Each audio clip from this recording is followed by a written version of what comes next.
എപ്പോഴും കാട്ടാനകൾ ഇറങ്ങാറുള്ള ഒരു പ്രദേശമാണ് ഈ മേഖല എന്ന് പറയുന്നത്. ഇപ്പോൾ ക്രെയിൻ അവിടേക്ക് കൊണ്ടുവന്നു. ഒരു സ്വകാര്യ വ്യക്തിയുടെ മുറ്റത്താണ് ഇത് കണ്ടത്, ഈ കാട്ടാനയുടെ ജഡം കണ്ടെത്തിയത്. ഇപ്പോൾ ക്രെയിൻ ഉപയോഗിച്ച് ആനയുടെ ജഡം ഉയർത്തിക്കഴിഞ്ഞു, ലോറിയിലേക്ക് മാറ്റിക്കൊണ്ടിരിക്കുകയാണ്. ഇവിടെ നിന്ന് പോസ്റ്റ്മോർട്ടം നടപടികൾ പൂർത്തിയാക്കേണ്ടതുണ്ട്. അതിന് വനമേഖലയിലേക്ക് കൊണ്ടുപോകും എന്നാണ് അറിയാൻ കഴിയുന്നത്. അത് കഴിഞ്ഞിട്ടായിരിക്കും മറ്റു കാര്യങ്ങളിലേക്ക് വനംവകുപ്പ് നീങ്ങുക.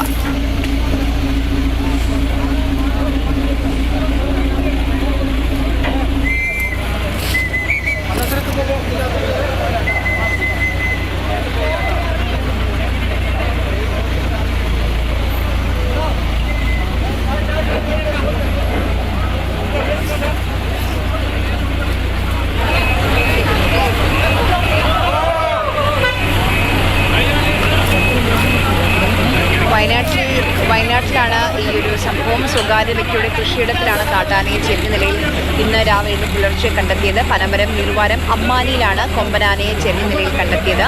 അമ്മാനി പറവയിൽ ജയരാജിന്റെ കാപ്പിത്തോട്ടത്തിലാണ് കാട്ടാന ചെരിഞ്ഞത്. തെങ്ങ് മറിച്ചിടാൻ ശ്രമിക്കുകയായിരുന്നു ആന. അതിനിടെ വൈദ്യുതി ലൈനിൽ നിന്ന് ഷോക്കേറ്റാണ് ഈ ആന ചെരിഞ്ഞതെന്നാണ് വനംവകുപ്പ് അറിയിക്കുന്നത്. എന്തായാലും ട്രെയിനൊക്കെ എത്തിച്ചത് ഇപ്പോൾ ലോറിയിലേക്ക് ജഡം മാറ്റുകയാണ്. ആ ദൃശ്യങ്ങളാണ്. ഇവിടെ നിന്ന് ഇനി വനമേഖലയിലേക്ക് കൊണ്ടുപോകും. അത് കഴിഞ്ഞ് പോസ്റ്റ്മോർട്ടം നടപടികൾ പൂർത്തിയാക്കും. അത് കഴിഞ്ഞായിരിക്കും മറ്റു കാര്യങ്ങൾ. സ്വാഭാവികമായും കുറേയധികം ആളുകൾ കാണാൻ വേണ്ടി അവിടേക്ക് വന്നുകൊണ്ടിരിക്കുന്നുമുണ്ട്. വളരെ ശ്രമകരമായ ഒരു ദൗത്യമാണ്. പക്ഷേ ഈ ടെറൈൻ എന്തായാലും വനംവകുപ്പിനെ സംബന്ധിച്ച് അല്പം ആശ്വാസം എന്ന് പറയുന്നത് ക്രെയിനും ലോറിയും ഒക്കെ എത്തിക്കാൻ കഴിയുന്ന ഒരു മേഖലയാണ് ഇത്. വളരെ ആശ്വാസമുണ്ട് ഈ ദൗത്യം പൂർത്തിയാക്കുന്ന കാര്യത്തിൽ. എന്തായാലും ഈ ക്രെയിൻ ഉപയോഗിച്ച് ലോറിയിലേക്ക് ഈ ജഡം മാറ്റുന്ന ആ ഒരു സ്റ്റെപ്പിലാണ് നമ്മളുള്ളത്. അത് കഴിഞ്ഞിട്ടായിരിക്കും വനമേഖലയിലേക്ക് കൊണ്ടുപോകുന്നത്.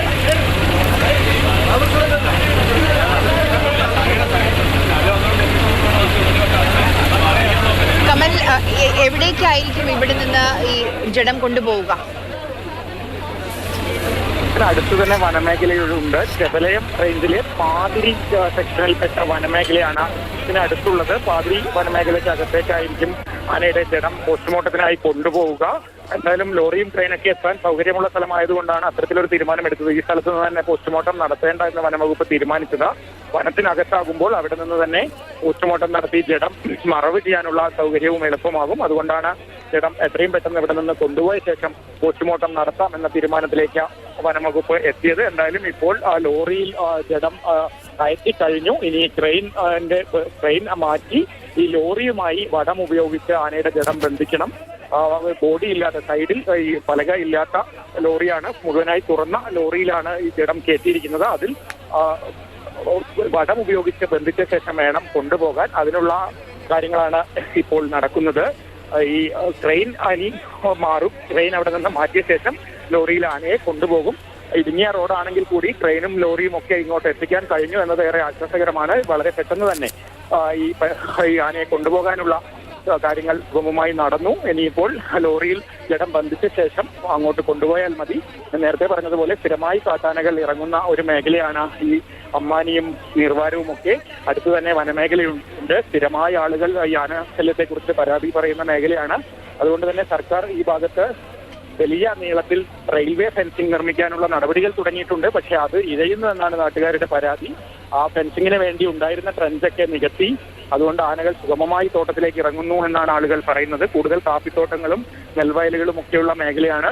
അവിടെയാണ് സ്ഥിരമായി ഈ ചക്കയുടെ സീസണൊക്കെ ആയിക്കഴിഞ്ഞാൽ ആനകൾ സ്ഥിരമായി എത്തുന്നത്. എന്തായാലും ഈ ആനയ്ക്ക് ഷോക്കേറ്റത് KSEBയുടെ വൈദ്യുതി ലൈനിൽ നിന്ന് തന്നെയാണ്.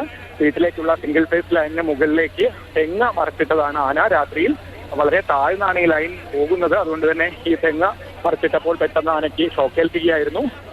അങ്ങനെയാണ് ഈ കൊമ്പനാന ചെരിഞ്ഞത്. സ്ഥിരമായി ഈ മേഖലയിൽ കാണാറുള്ള ആനയാണെന്ന് നാട്ടുകാർ പറയുന്നു. ആരെയും ഉപദ്രവിക്കാറോ അത്തരത്തിൽ മനുഷ്യന് നേരെയൊന്നും പാഞ്ഞടിക്കാറുള്ള ആനയല്ല. പക്ഷേ സ്ഥിരമായി കൃഷിയിടത്തിൽ കാണാറുള്ള ഒരു ആനയാണ്. കുറെ നാളുകളായി ഇവിടെയൊക്കെ ഉള്ള ആനയാണ് എന്നാണ് പ്രദേശവാസികൾ പറയുന്നത്. എന്തായാലും ഇപ്പോൾ ആനയുടെ ജഡം ലോറിയിൽ കയറ്റി കയറുപയോഗിച്ച് ബന്ധിക്കുന്ന ദൃശ്യങ്ങളാണ് കാണുന്നത്. ഒരുപാട് ആളുകൾ ഈ കാഴ്ച കാണാൻ ഇവിടെ എത്തിച്ചേർന്നിട്ടുമുണ്ട്. ഞായറാഴ്ച കൂടിയാണ്. ആളുകൾ ജോലിക്കൊന്നും പോകാത്തത് കൊണ്ട് തന്നെ കൂടുതൽ ആളുകൾ ഈ പ്രദേശത്തുള്ളവരൊക്കെ ഏറെക്കുറെ കൂടിയിട്ടുണ്ട്. പക്ഷേ അത്തരത്തിൽ കുറച്ച് ഉള്ളിലേക്കുള്ള പ്രദേശമായതുകൊണ്ട് തന്നെ പുറമേ നിന്നുള്ള ആളുകളോ റോഡിൽ നിന്നുള്ള ആളുകളൊന്നും വരുന്നൊരു സ്ഥലമല്ല. ഈ പ്രദേശവാസികൾ, സ്ത്രീകളും കുട്ടികളും ഉൾപ്പെടെയുള്ളവരൊക്കെ ഈ കാഴ്ച കാണാനായി തടിച്ചുകൂടിയിട്ടുണ്ട്. അവരെ സംബന്ധിച്ച് സ്ഥിരമായി ആന ഇറങ്ങുന്ന മേഖലയാണ്. എല്ലാവർക്കും ആ പരാതികളാണ് പറയാനുള്ളത്. പക്ഷേ എന്തായാലും ഈ ആനയ്ക്ക് ഷോക്കേറ്റിരിക്കുന്നു, ആന ചെരിഞ്ഞു. പുലർച്ചെയാണ് വീട്ടുകാർ ഈ വൈദ്യുതി ബന്ധം ഇല്ലാത്തതിനെ തുടർന്നാണ് ഇത് നോക്കിയത്. അപ്പോഴാണ് വീട്ടിലേക്കുള്ള ലൈൻ പൊട്ടിക്കിടക്കുന്നത് കണ്ടത്. ഇപ്പോൾ ലോറിയിലേക്ക് മാറ്റാനുള്ള ശ്രമമാണ്. വനമേഖലയിലേക്ക് കൊണ്ടുപോയി പോസ്റ്റ്മോർട്ടം നടത്തി ആനയുടെ ജഡം മറവ് ചെയ്യും.